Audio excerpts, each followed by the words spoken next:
नमस्कार, आप देख रहे हैं नॉन-स्टॉप 9। मैं हूं शीतल राजपूत। संगरूर सांसद भगवंत मान पंजाब में आम आदमी पार्टी का सीएम चेहरा होंगे। दिल्ली के मुख्यमंत्री और आम आदमी पार्टी के संयोजक अरविंद केजरीवाल ने आज मोहाली में इसका ऐलान किया। केजरीवाल ने यह फैसला करीब 22 लाख लोगों की राय के आधार पर किया। आम आदमी पार्टी की तरफ से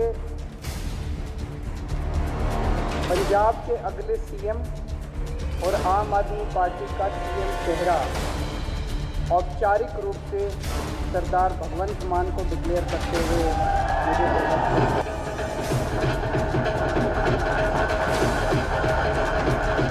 मान का सम्मान दूना हो गया। खुशी के आंसुओं से छलक आई आंखें। केजरीवाल ने जनता की राय के आधार पर भगवंत मान को पंजाब का सीएम उम्मीदवार घोषित कर दिया। ये जो 21,59,000 वोट आए, जो लोगों ने अपने रिस्पांस दिए, उसमें कई लोगों ने मेरा नाम डाल दिया। मैंने शुरू में ही कह दिया था भी मैं रेस में नहीं हूं। उसमें 93.3% लोगों ने सरदार भगवंत मान का नाम लिया। भगवंत मान के नाम का ऐलान होते ही आप कार्यकर्ताओं ने भांगड़ा शुरू कर दिया। मान के घर भी ढोल नगाड़े बजने लगे। महिलाएं बच्चे डीजे की धुन पर थिरकने लगे। मोहल्ले में मिठाइयां बंटने लगी। मान साहब के सीएम चेहरा ऐलान के बाद 10 ਤੋਂ 15% वोट बढ़ेगी आम आदमी पार्टी की। जे सत्ता दा जे हरे रंग दा पेन पंजाब नूं सुधारन वाला, लोकां ਦੀਆਂ ਜ਼ਿੰਦਗੀਆਂ 'ਚ फर्क लियाउण वाला, ਉਹਨਾਂ ਦਾ ਜੀਵਨ ਪੱਧਰ ਉੱਤੇ ਚੱਕਣ ਵਾਲਾ जे पेन ਸਾਡੇ ਹੱਥ 'ਚ ਆਇਆ ਤਾਂ ਮੈਂ ਤੁਹਾਨੂੰ ਯਕੀਨ ਦਿਵਾਉਣਾ, ਅੱਜ ਕਰੋੜਾਂ ਲੋਕ ਦੇਖ ਰਹੇ ਹੋਣਗੇ ਕਿ ਉਹ पेन ਹਮੇਸ਼ਾ ਲੋੜਵੰਦਾਂ ਦੇ ਹੱਕ 'ਚ ਚੱਲੂਗਾ, ਗਰੀਬਾਂ ਦੇ ਹੱਕ 'ਚ ਚੱਲੂਗਾ। न्यूज 24 से खास बातचीत में भगवंत मान ने दावा किया कि पंजाब में अब ईमानदारों की जोड़ी बन गई है और जनता ने ही इस जोड़ी को तय किया। अब जो वोट है, वोट आम आदमी पार्टी भगवंत मान के नाम के ऊपर मांगेगी या अरविंद केजरीवाल के नाम? भगवंत मान पंजाब के मुख्यमंत्री के चेहरे हैं, ऑब्वियसली मेरे नाम पे भी, और कन्वीनर हमारे जो है वो अरविंद केजरीवाल हैं, उनका भी नाम चलेगा। जोड़ी बन गई। फिर एक और 11 हो गए, एक हो गए, 11 हो गए, ईमानदारों की जोड़ी बन गई। पंजाब में भगवंत मान को चेहरा घोषित करने के बाद आम आदमी पार्टी ने एक वीडियो जारी कर कांग्रेस पर तंज कसा। वीडियो में दिखाने की कोशिश की गई कि कांग्रेस में सिद्धू और चन्नी के बीच सीएम चेहरे के लिए खींचतान चल रही है, जबकि आम आदमी पार्टी में सब कुछ शीशे की तरह साफ है।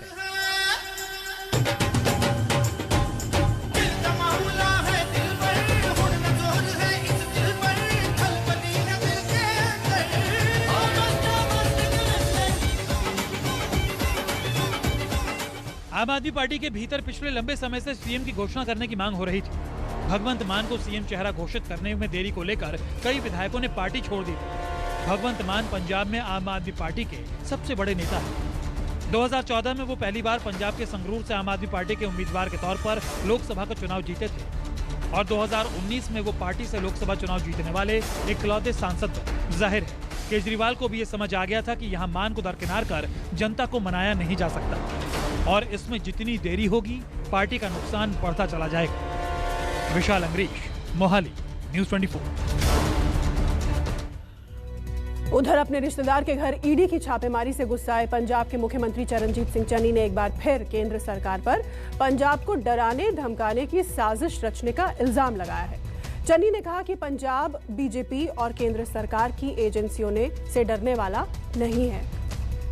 बंगाल के जब इलेक्शन हुए, ममता बनर्जी के रिश्तेदारों पे भी ऐसे ही अटैक हुए थे, सेम पैटर्न पे अब पंजाब में ईडी प्रेशराइज करने की कोशिश कर रही है, परेशानी दे रही है। नहीं पता है, ये तो मैंने जो टीवी और खबरों से सुना है उसके हिसाब से रेड हो रही है। अभी तक मेरे पास इसकी पुख्ता कोई जानकारी नहीं है, लेकिन ये ठीक है कि अल्टीमेटली हमारे मंत्रियों को और मुझे ये टारगेट करने की कोशिश करें। रिश्तेदार के घर ईडी की छापेमारी के बाद गुस्से से लाल हो उठे पंजाब के मुख्यमंत्री चरणजीत सिंह चन्नी। केंद्र सरकार को ललकारते हुए सीएम चन्नी ने बंगाल के विधानसभा चुनाव की याद दिलाई। इशारा यही था कि जो ममता बनर्जी के रिश्तेदारों के साथ हुआ वही अब उनके साथ हो रहा है। हर तरीके से दबाव बनाया जा रहा है, खाली एक मंत्री पे नहीं, मुख्यमंत्री पे नहीं, हर कांग्रेस के वर्कर पे दबाव बनाया जा रहा है। ये अच्छा माहौल नहीं है लोकतंत्र के लिए। इलेक्शन आ गए तो इनको ईडी की रेडें याद आ गई, लेकिन हम ये सब दबाव झेलने के लिए तैयार हैं। परेशानियां जितनी देंगे उतनी लेने के लिए तैयार हैं। हम अपने इलेक्शन को आगे बढ़ाएंगे, ये किसी भी तरह इसको विफल नहीं कर पाएंगे। ईडी ने अवैध रेत खनन के मामले में मोहाली में सीएम चन्नी के भतीजे भूपिंदर सिंह हनी के आवास सहित पूरे पंजाब में उनके 10 ठिकानों पर एक साथ छापेमारी की। ईडी ने हनी पर मनी लॉन्ड्रिंग के तहत केस भी दर्ज कर लिया है। आरोप है कि भूपिंदर ने रेत खनन के ठेके हासिल करने के लिए कथित तौर पर पंजाब रियल्टर्स के नाम से एक फॉर्म बनाई। हालांकि पंजाब में 1 महीने बाद ही विधानसभा के चुनाव होने हैं, लिहाजा कांग्रेस इसे सियासी बदले की कार्रवाई के तौर पर पेश कर रही है। के टावर 5 में नज़दीकी रिश्तेदार रहता है मुख्यमंत्री का, और उसी के घर पर रेड की गई है और वहां पर सीआरपीएफ की तैनाती कर दी गई है, बल्कि पंजाब पुलिस को कानों कान खबर तक नहीं लगने दी। और ये कहा जा रहा है कि अवैध माइनिंग में हाथ होने के चलते ही ईडी ने यहाँ पे रेड किया और पंजाब के अलग अलग कई स्थानों के ऊपर ईडी की रेड चल रही है। और ये कहा जा सकता है कि अब पंजाब के चुनाव में ईडी ने अपनी एंट्री कर रही है। विशाल इंग्लिश, न्यूज़ 24 मोहाली। यूपी की बात करते हैं। यूपी में सरकार बनाने की जुगत कर रही समाजवादी पार्टी कल से सूबे में नाम लिखाओ 300 यूनिट बिजली फ्री पाओ अभियान का आगाज करेगी। पूर्व मुख्यमंत्री अखिलेश यादव ने कहा है कि जिन्हें 300 यूनिट फ्री बिजली चाहिए वो अपना नाम लिखवाएं, कोई भी ना छूटे। सरकार ने पिछले कुछ महीनों से बिजली का बिल नहीं भेजा है लोगों को, और बिल इसलिए नहीं भेजा है कि सरकार को ये पता है, सरकार ने जानबूझ करके बिजली के बिल नहीं भेजे, क्योंकि बिजली का बिल भेज दिया तो जनता ऐसा करंट मारेगी, इनको इतना करंट लगेगा कि इनकी जमानतें जब्त हो जाएंगी। निकल पड़े यूपी विधानसभा चुनाव से ठीक पहले समाजवादी पार्टी के मुखिया अखिलेश यादव ने वोटरों को लुभाने के लिए नया दांव चल दिया है। सरकार बनने पर 300 यूनिट मुफ्त बिजली का वायदा कर चुके अखिलेश यादव ने अब मुफ्त बिजली के लिए नाम लिखाओ अभियान का आगाज कर दिया है। 300 यूनिट जो लोग चाहते हैं उन्हें फ्री मिले, उनके लिए नाम रजिस्टर करने का काम, फॉर्म भरने का काम कल से इस अभियान को समाजवादी पार्टी शुरू कर रही है। इसीलिए मेरी अपील है, जिनके पास वर्तमान में घरेलू बिजली के कनेक्शन हैं, उनके बिजली के बिल में जो नाम लिख करके आता है वही नाम लिखवाएं। अखिलेश यादव ने लोगों को आगाह किया कि नए बिजली कनेक्शन के लिए आवेदन में वही नाम लिखे जो आधार कार्ड या राशन कार्ड में दर्ज हो। और जिनके पास अभी घरेलू कनेक्शन नहीं है पर जो भविष्य में लेने वाले हैं, वो सभी लोग राशन कार्ड या आधार कार्ड में लिखा हुआ नाम ही लिखवाएं। ये अभियान समाजवादी पार्टी का कल से शुरू होने जा रहा है। 300 यूनिट मुफ्त पाएं, नाम लिखाएं और नाम न छूट जाए। लखनऊ में प्रेस कॉन्फ्रेंस के दौरान अखिलेश ने महंगाई और बेरोजगारी को लेकर भी बीजेपी पर ताबड़तोड़ हमला बोला। भारतीय जनता पार्टी के लोग ये बताएं, किसी बात को कहने से पहले क्या उन्होंने अपने संकल्प पत्र में नहीं लिखा था कि 2022 तक किसानों की आय दोगुनी हो जाएगी? अभी भी जब चुनाव में जा रहे हैं, बहुत सारे चीनी मिलों ने किसानों के गन्ने का भुगतान नहीं किया है।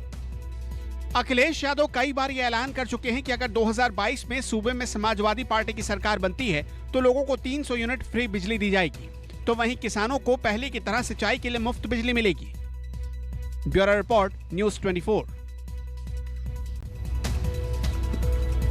उधर हस्तिनापुर से कांग्रेस उम्मीदवार अर्चना गौतम पर उनके पहनावे को लेकर निशाना साधने वालों को कांग्रेस महासचिव प्रियंका गांधी ने आड़े हाथों लिया है। महिलाओं के साथ वर्चुअल संवाद के दौरान प्रियंका ने समाज की पुरुषवादी सोच पर हथौड़ा जड़ दिया। मैं लड़की हूं, लड़ सकती हूं। महिलाओं की एक आवाज, प्रियंका गांधी। उत्तर प्रदेश में कांग्रेस पार्टी 40% टिकट महिलाओं को देगी। जो लड़ना चाहता है आओ मेरे पास आओ, आपको मौका मिलेगा।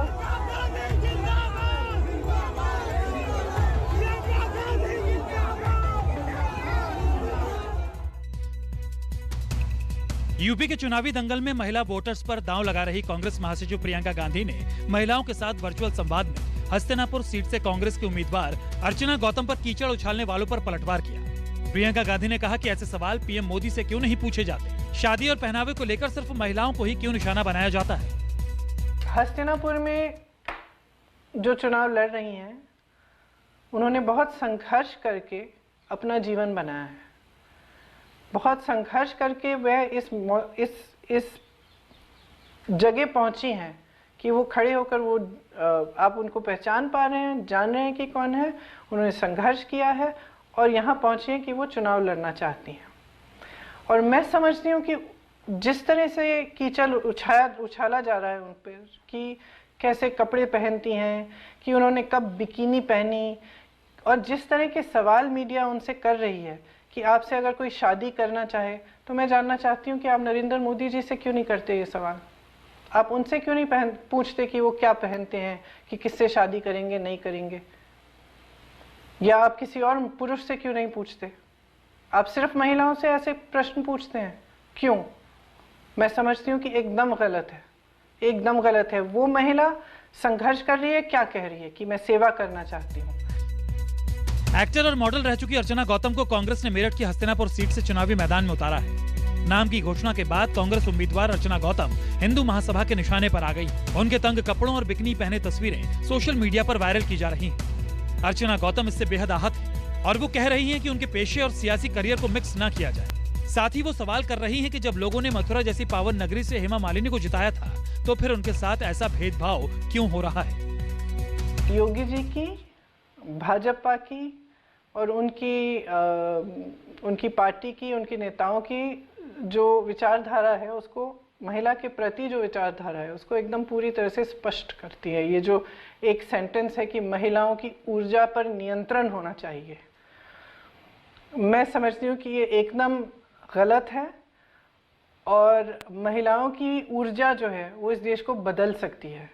महिलाओं की ऊर्जा, महिलाओं की जो क्वालिटीज़ होती हैं, कंपैशन, करुणा, प्रेम और सबको साथ लेकर चलना, विवेक, लड़ने की जो इच्छा होती है, जो दृढ़ता होती है, हम एक बार अपना मन बना लें, हम एकदम खड़े रहते हैं, हम लड़ते हैं, हमें इतनी शक्ति है, तो इस पर नियंत्रण करने की क्या ज़रूरत है।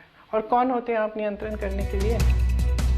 महिलाओं से वर्चुअल संवाद के दौरान प्रियंका के सामने यह सवाल भी आया कि देश की राजनीति में ऐसी कौन सी चीज है जिसे वो बदलना चाहेंगी। जवाब में प्रियंका ने कहा कि चुनाव में समाज को बांटने की राजनीति बंद होनी चाहिए। अगर चुनाव में जिस तरह से अब चुनाव चल रहा है, तमाम पार्टियां प्रचार कर रही हैं, एक दिल की आशा है कि अगले चुनाव में सिर्फ सकारात्मक बातें हों। ये जो देश को बांटने की बातें हैं, समाज को बांटने की बातें हैं, ये बंद हो जाएं और एक ऐसी राजनीति हो जो आपके प्रति जवाबदेह हो, जनता के प्रति जवाबदेह हो, आपकी समस्याओं को हल करने की बात करे, विकास की बात करे, कि चुनाव में के समय जो प्रचार हो सिर्फ इसी तरह का प्रचार हो। ये एक आशा है और एक उम्मीद है।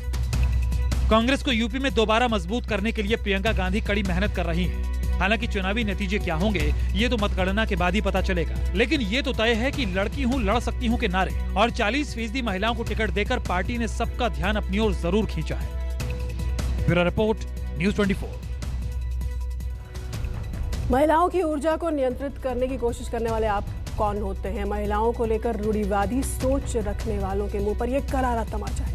अगली खबर, भीम आर्मी के प्रमुख चंद्रशेखर आजाद की आजाद समाज पार्टी उत्तर प्रदेश में अकेले चुनाव लड़ेगी।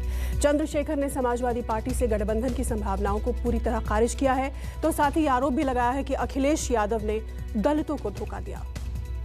चाहे सब्बीरपुर का मामला हो, झुका तो मैं सरकार से तब भी नहीं जब मैं 16 महीने जेल में रहा, जब मैंने रासुका झेली। इसी महीने CNPR NRC का आंदोलन हुआ था पिछले कुछ दिनों पहले, और 16 तारीख की रात को मैं छूटा था। तो डरा तो मैं इस केंद्र की सरकार से भी नहीं। मेरा डर सिर्फ ये था कि अगर विपक्ष के बिखराव की वजह से भारतीय जनता पार्टी सत्ता में दोबारा लौटती है तो इसका खामियाजा मुझे नहीं, मेरे जैसे लाखों निर्दोष लोगों को भुगतना पड़ेगा। ये मेरा दर्द। लेकिन मैं समझता हूं कि इस पिछले 2 महीने के समय में चंद्रशेखर आजाद अपना एटीट्यूड ही खो बैठा है। उसे लगता है कि जो ट्विटर फेसबुक वाले नेता हैं जो सिर्फ घर में बैठकर ट्वीट करते हैं, जो 5 साल कभी फील्ड में नहीं आते हैं, जो सिर्फ वोट की राजनीति करते हैं, उनको भी ऐसी राजनीति की जरूरत है।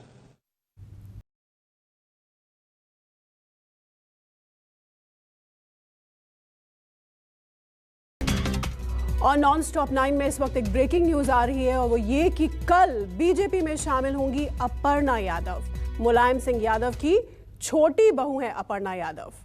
अपर्णा यादव कल बीजेपी में शामिल होने जा रही हैं और यकीनी तौर पर यादव परिवार के लिए ये एक सेटबैक है। कई दिन से इस तरह की अटकलें चल रही थी और अब फाइनली खबर आ गई कि अपर्णा यादव बीजेपी में शामिल होंगी। बीते सोमवार को प्रेस कॉन्फ्रेंस में अखिलेश यादव ने कहा था कि योगी आदित्यनाथ को हमारे परिवार की ज्यादा चिंता रहती है। कुमार गौरव, संकेत यही था।